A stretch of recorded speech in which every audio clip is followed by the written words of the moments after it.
Good afternoon, everyone, and welcome to my podcast. My name is Lynette.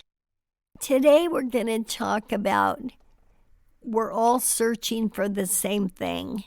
And by that, I mean we're all searching for comfort, success, love, riches to an extent, just happiness in general.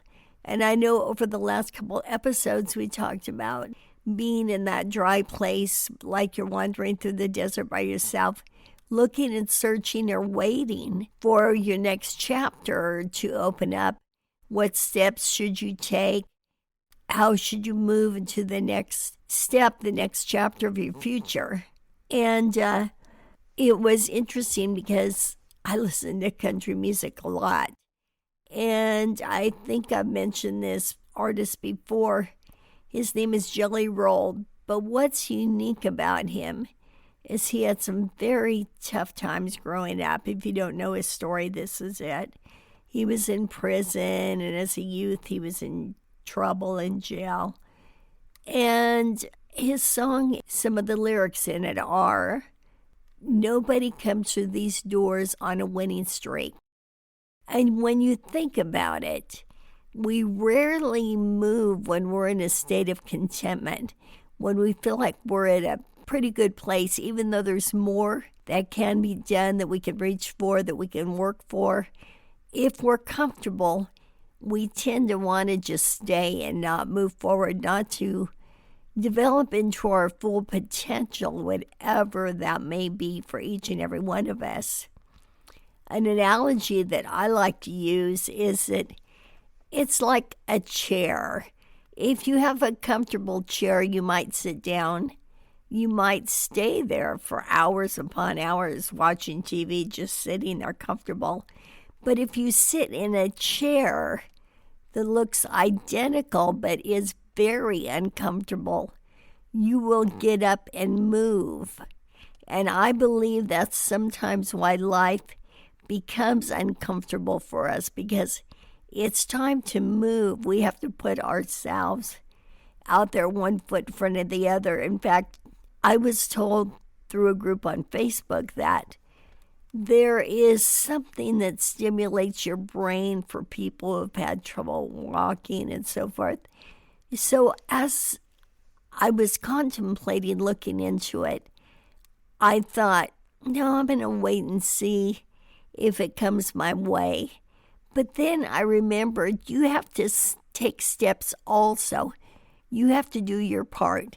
Now, discerning what your part is sometimes to me is difficult. But if I feel comfortable, if I don't feel like the brakes are put on, then it's time to move forward. And we all know when we feel that the doors are closing on a situation, it's when you're beating your head trying to make it happen. And it just does not happen. Now, this particular place I'm talking about, I found that it's in Greece. And although the first couple times I called, it was disconnected, and I thought, what kind of medical facility is this? But then I found a different phone number, and it said they're open on Friday. So I'm not sure. I'm not sure if I'm comfortable with what I've heard so far, but I think I'm intrigued enough to pursue it. So tomorrow I will call and see what happens. If you look back on your life and start to look at it as a puzzle, you will think of every milestone in your life, every big step that you take was preceded by somewhat of a big event. For example, when I was young, breaking up with your boyfriend was huge. But I remember having that heartache so bad I wanted to get out of town, which brought me to the Bay Area, which led me to meeting who is my husband now.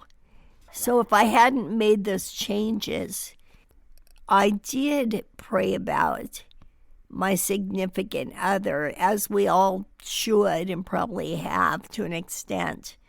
But, it's circumstances. It's like, and I've talked to you a lot about trusting God, but if you do trust Him, it's not as blatant as Him coming down and saying, move to another state, move here, move there, turn left, turn right. It's not like that. It's circumstances that bring us to where we are. And if you look at the things that have unfolded because of making those steps, and like I said, it was usually something uncomfortable that made you take those steps. And that's why in the previous episode, I talked about looking at it as if it's an opportunity when you have to make changes. Basically, hold on and fasten your seatbelt, because what you've prayed for or what you're hoping for, and I also believe in making intention boards or vision boards, and that is getting a blank slate or a piece of cardboard that doesn't have anything on it, and cutting out pictures of what you want your life to look like and pasting it on there and just having it out exposed to the universe. You would be shocked how those things are fulfilled. It is truly amazing, the things that I've had on mind. I look at it and it's like, oh my gosh, we could check it off. You don't look at it all the time, you just let it sit there. But again, you go back and you think about what has led you to be able to conquer all these goals that you had, or all the things that you've desired. You have to go through changes. And again, it goes back to being comfortable. If we're real comfortable, we don't want to make those changes leading us to the way we really want our lives to look. So another activity, another goal, and this also increases your faith, is to not only pray about what you want and believe. Steve Harvey says you need to pray it, believe it, and receive it. And I believe that. But also making this intention board is not only fun. Well, let me call it a vision board. It's not only fun, but it helps to develop a trust and confidence, a security in knowing that these things are going to happen. So when changes come up in your life, you won't have such resistance. You look at it as if this is part of the map that's taking me to where I want to be, what I want my life to look like.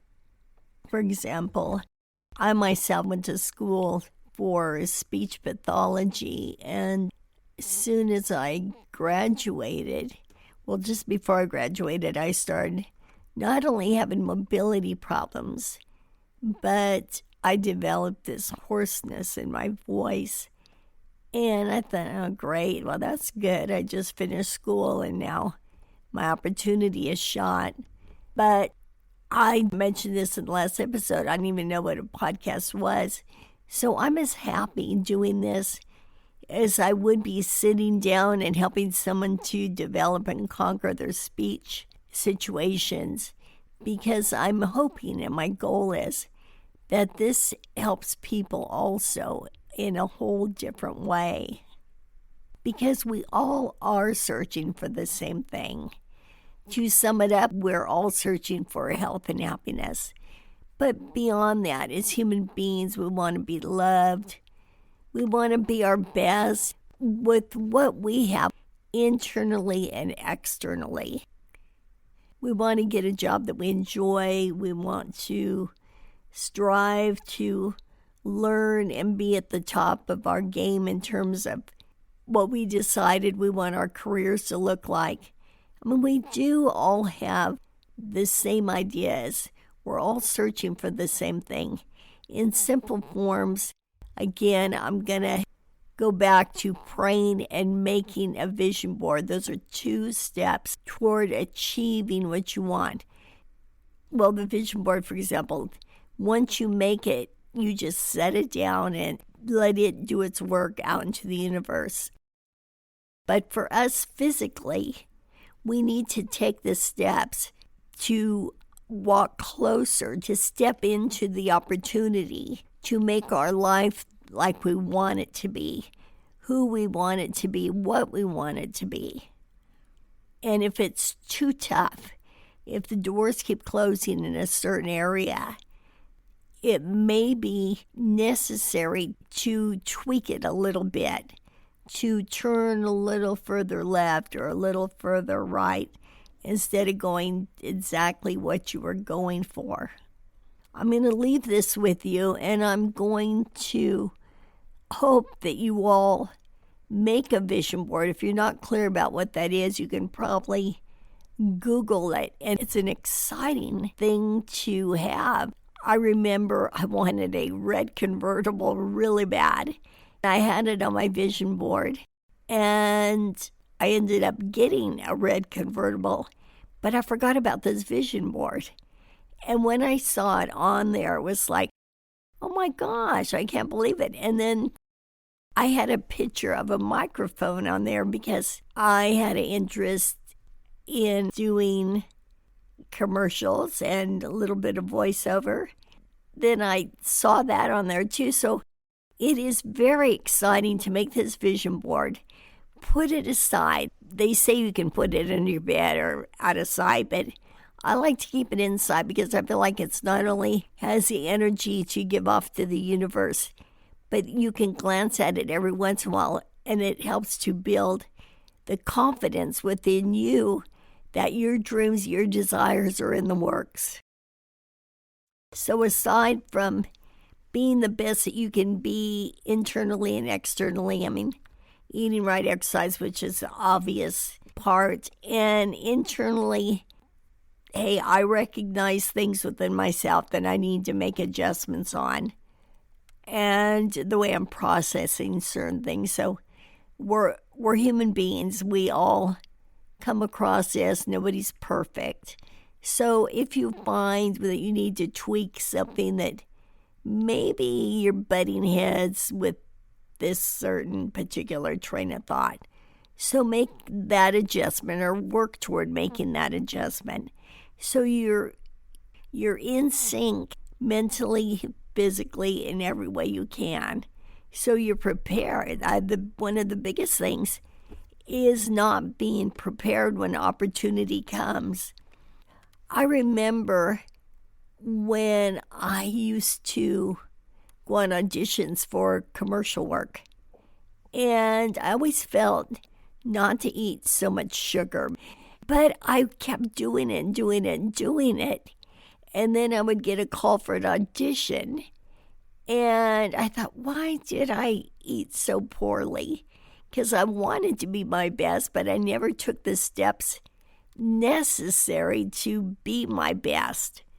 And so we all know what those things are. Mine happens to be sugar.